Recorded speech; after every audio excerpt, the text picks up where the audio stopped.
Hello and welcome to tonight's bedtime story. I hope you've all had a good day and have enjoyed some fun times and maybe even managed to get outdoors and see a little bit of the sunshine.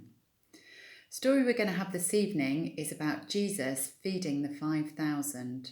So it's Jesus having hundreds of people and they all eat outdoors together. So we can imagine them on a sunny day like today. So Jesus feeds the 5,000.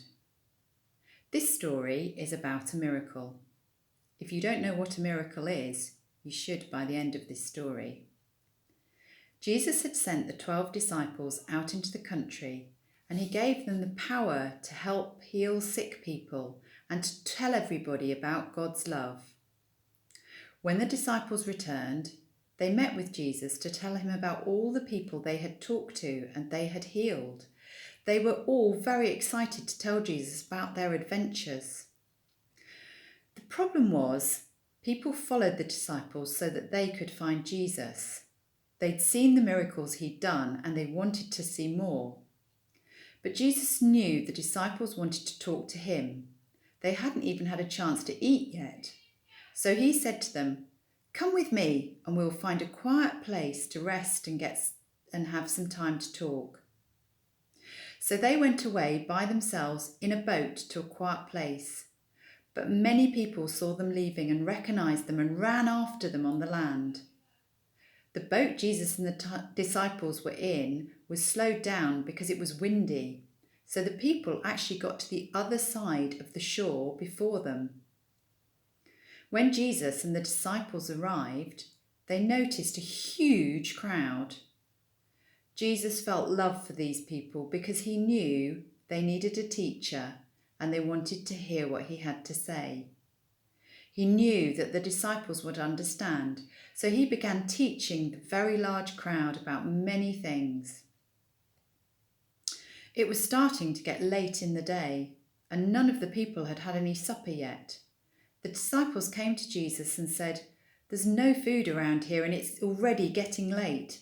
Maybe we should send the people away so that they can go to the surrounding towns and get themselves something to eat."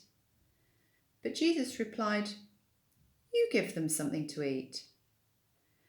The disciples didn't think they understood Jesus right, and they said, "We can't feed all these people.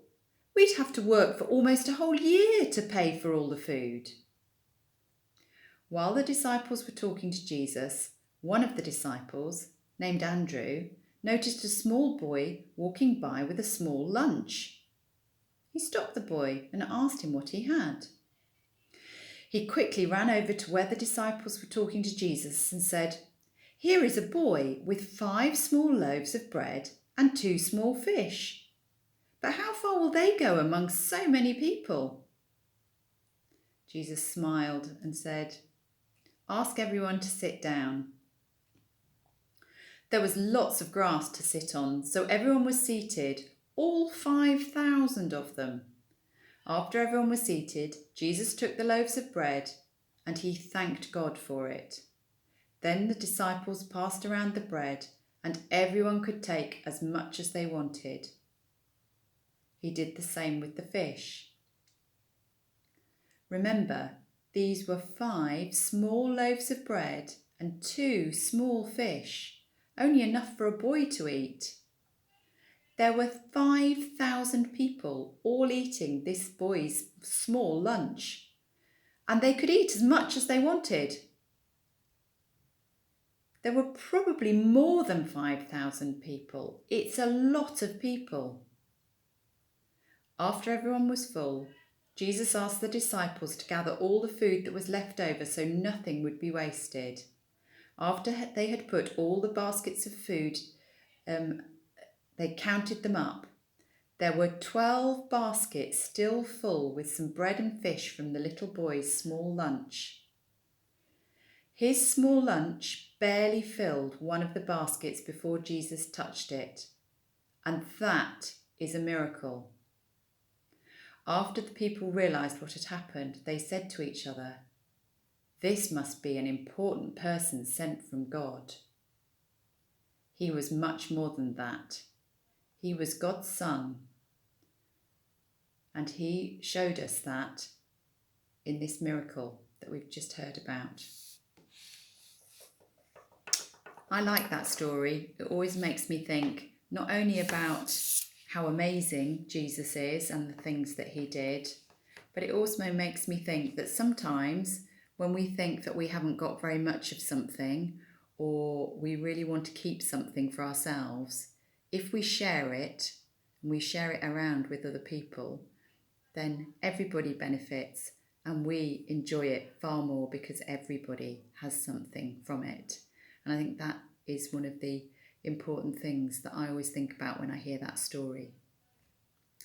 So before you go to sleep, shall we just say a prayer together?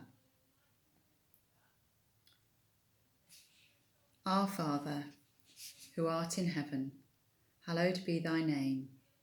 Thy kingdom come, thy will be done, on earth as it is in heaven. Give us this day our daily bread, and forgive us our trespasses, as we forgive those who trespass against us. And lead us not into temptation, but deliver us from evil. For thine is the kingdom, the power and the glory, for ever and ever. Amen. Good night, sleep well, and I hope to see you all again very soon.